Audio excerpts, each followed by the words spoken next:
Now youth, I just want to make sure before we start this month's Retro Roundup, you haven't written the script at 3 AM after a few pints of best again, have you? It's okay, Pat, I've learnt my mistake. A perfect moment, dare I say, if our foray into the pixelated past tickled your neurons or tweaked your memory banks. Might I be so bold as to solicit a spot of engagement from your good selves? Alright, I might have had 1 or 2 sweet sherries.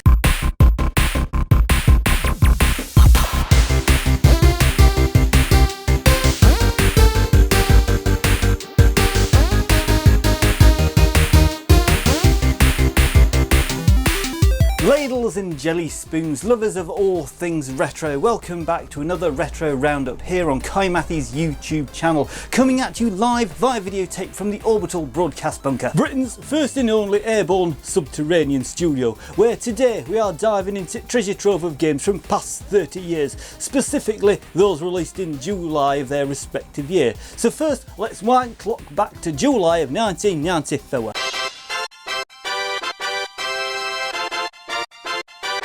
Championship Soccer 94, also known as International Sensible Soccer World Champions, a fast-paced top-down soccer game focusing on quick passes and easy controls. Now this game included 11 new national teams and updated team roster. It also included the 1994 World Cup as a preset tournament with original groupings. Unlike previous games in series just had World Cup qualifiers, you can still play the same preset tournaments and create your own cup or league with 51 national teams, 64 club teams and 64 custom teams. In the Genesis version, the player names are original, but in the European SNES version they are slightly altered, like Klonsman instead of Kinsman. In the US version, the names don't resemble real athletes at all.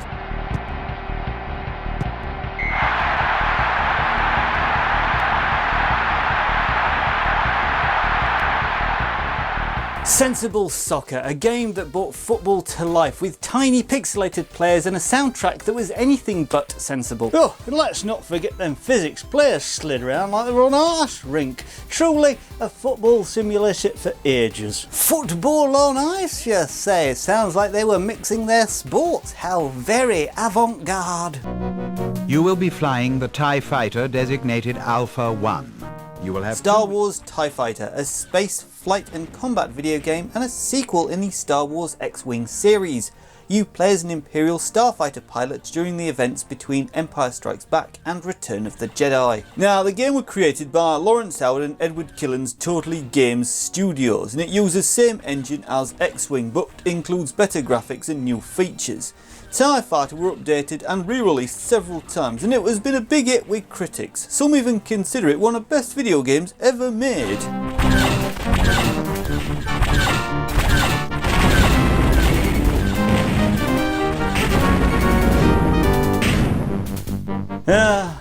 TIE Fighter, game that made you feel like you could take on the entire Rebel Alliance right before crashing into an asteroid. I don't know a joystick from a jigsaw puzzle. I'm here for the biscuits. That said, TIE Fighter, sounds like a rowdy pub night in Manchester.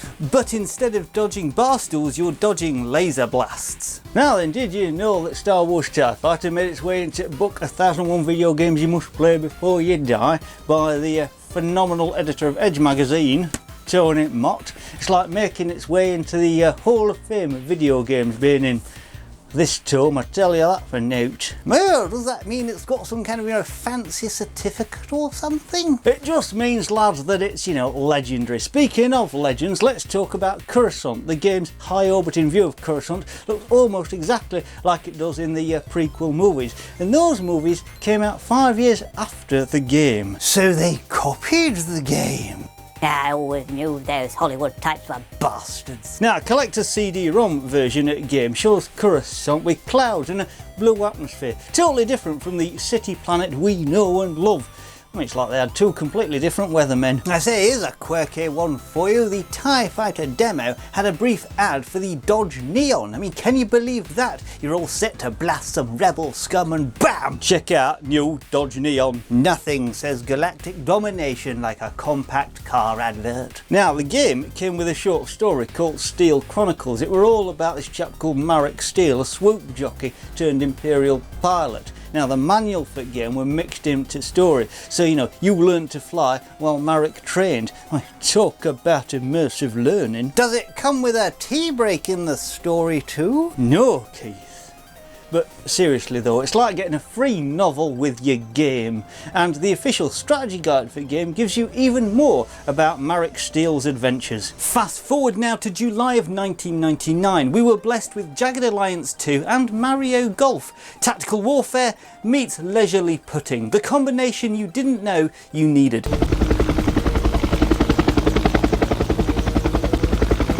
Jagged Alliance 2, a tactical role-playing video game released for PC and later ported to Linux. It is the third game in the Jagged Alliance series and got an expansion called Unfinished Business in 2000. In 2004, two commercial versions of the mod Wildfire were released as an expansion pack, and in 2002, the core game and Unfinished Business were combined, released as Jagged Alliance 2 Gold Pack. All right. Okay, what's this? Nothing. Okay. Oh, I remember when games were all about strategy, not just button mashing, you know. I mean, what's so special about this one, Pat? Oh, Jagged Alliance 2, it's full of quirky surprises. For instance, right, character Ivan, when he sees someone being hit in the head, he says, "This is why my brother became an alcoholic." The mercenaries in the game have some personality quirks. I mean, Enrico, the Arulco rebel leader, and his bodyguard really dislike Germans and Austrian mercs. Why? Well, because of the German occupation of Arulco in World War II. Well, you can't blame a guy for holding a grudge. Right, now the model on the front of the box looks just like one of the game's top mercenaries, Sheila Scorp Sterling. She's a British sniper, but hey, you know, it might just be a coincidence. And maybe she, you know, moonlights as a model when she's not sniping the baddies. Aye, I mean, you know, nothing says relaxing afternoon like managing mercenaries and strategic warfare in Jagged Alliance 2. Jagged Alliance 2 was all about tactical missions, whilst Mario Golf was, well, it was Mario playing golf. It was simple fun and a lot less dangerous. Mercenaries playing golf? I mean, now that's a charity tournament I'd watch. Yeah, you bastards, that. Pull!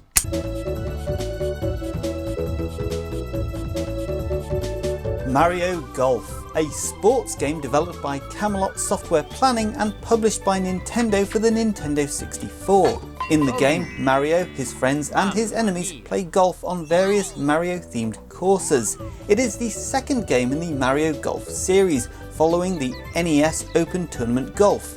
Camelot also made a Game Boy Color version that includes some role-playing elements. The Nintendo 64 version of Mario Golf were re-released on the Wii and Wii U Virtual Console in 2008 and 2015 respectively. It's also available on Nintendo Switch Online. Now, Game Boy Color version were re-released on the Nintendo 3DS Virtual Console in 2012, and it's also available on Nintendo Switch Online.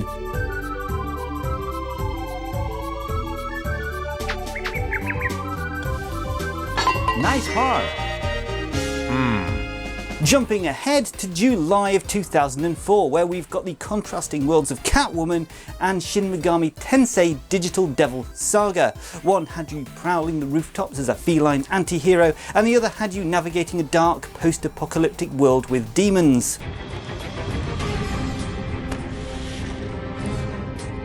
Catwoman, an action-adventure video game based on the 2004 film of the same name. The game uses Halle Berry's likeness, but the character's voice is provided by Jennifer Hale.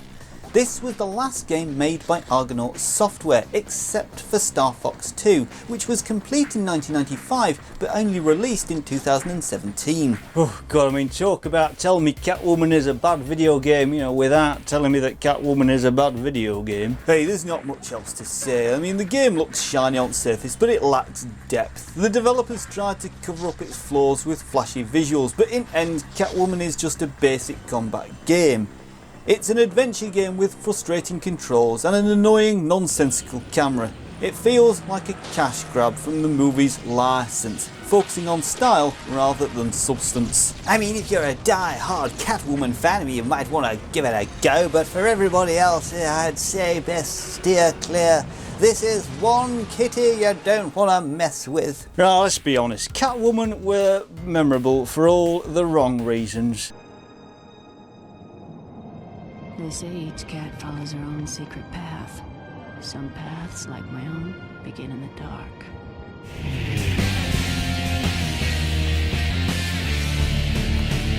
Shin Megami Tensei Digital Devil Saga are a pair of role-playing games developed by Atlus for the PlayStation 2. They are part of the Shin Megami Tensei series. The first game was released in Japan in 2004, 2005 in North America and 2006 in Europe. Its direct sequel, Digital Devil Saga 2, came out in Japan and North America in 2005 and in Europe and Australasia in 2007. In Europe and Australasia, the games were published by Ghostlight, while Atlus handled other regions. The story follows the Embryon tribe, who fight against 5 other tribes in a digital world called the Junkyard. After being infected with a demon virus that gives them demonic powers, the Embryon must battle and consume the other tribes to reach Nirvana. They protect a woman named Sarah, who can calm their demonic powers. In Digital Devil Saga 2, the Embryon escape to real world that's now in ruins and get involved in a fight against the Karma Society. Both games feature third-person navigation and turn-based combat against demons and humans. Development of Digital Devil Saga started before 2002, don't you know, under the title New Goddess. The concept and original draft were created by Japanese author Yu Godai, who worked with Atlus scriptwriter Tadashi Satomi before leaving the project due to health reasons. The idea of characters transforming into demons was based on an unused concept for Shin Megami Tensei. The sequel began development right after the first game, don't you know, focusing on refining the gameplay. Now, despite their varied commercial success, both games were praised by critics for their story, graphics and gameplay. The game inspired a mobile prequel, and Godai wrote a series of novels based on her original story idea, I'll have you know.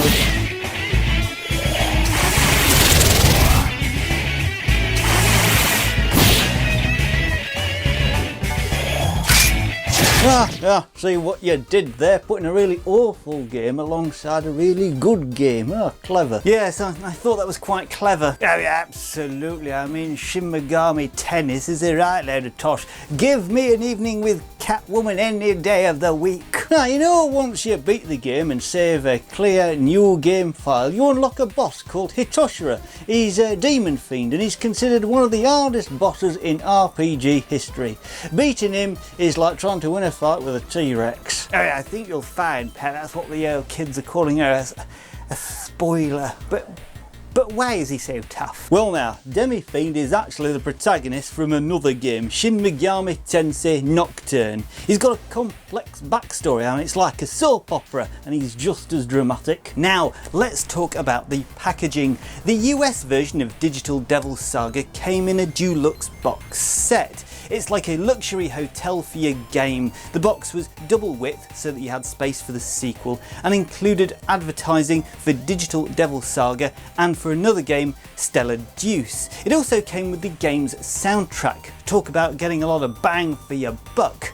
Now, finally, we land in July of 2014 with Sharknado the video game and Oddworld New and Tasty. One was a whirlwind of absurdity and the other was a beautifully reimagining of a classic. Sharknado. Proof that sometimes even the worst ideas can still make a splash. Sharks in a tornado? I mean, that's just irresponsible weather planning.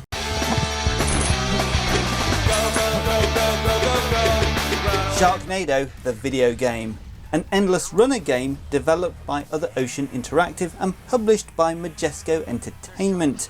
The game is based on the movie Sharknado 2, the second one, and critics haven't been kind to it, saying the game's silly tone, good controls and fair in-app purchases make it fun for a bit, but once the novelty wears off, the repetitive levels and music get old fast. Hardcore video game fans were even harsher, saying the game fails to be entertaining even as a bad game. It's boring, generic endless running that doesn't even have enough creativity to be interestingly bad.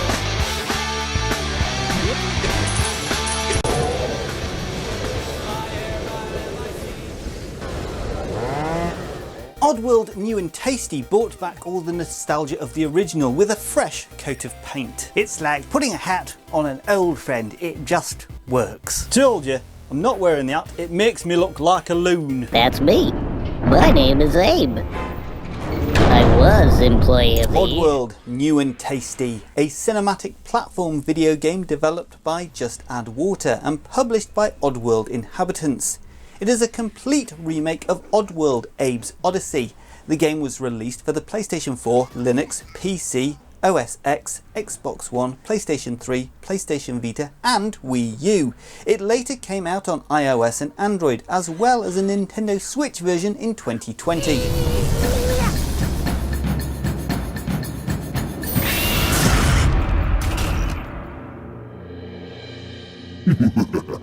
Right, Keith lad, you do know out of these two games which is the good one and which is tripe, don't you? Of course I do. Are you sure? Hey, don't worry, old boy, I'm not going to put my foot in it twice in the same video. I know I might not know a lot about these video games, but I know out of Sharknado and Oddworld, when it comes to quality games from July 2014, there's no question. You're going to pick Sharknado, aren't you? Certainly not. I was going to mention Sakura Spirit, a 2014 visual novel by the American indie developer Winged Cloud and published by Senki Project. It was released in July of 2014 on Steam and Manga Gamer. It's one of the few visual novels developed outside of Japan aimed at an English-speaking market. Plus, it's one of the first projects from Senki Project that's an original English work, not a translation of a Japanese visual novel. Why bother with sharks and moodokans when you could spend your evenings with some lovely anime ladies? I worry about you chaps sometimes, you know. I think it's probably about time that you two chaps nipped off to the dog and duck, you know. Happy hour is calling.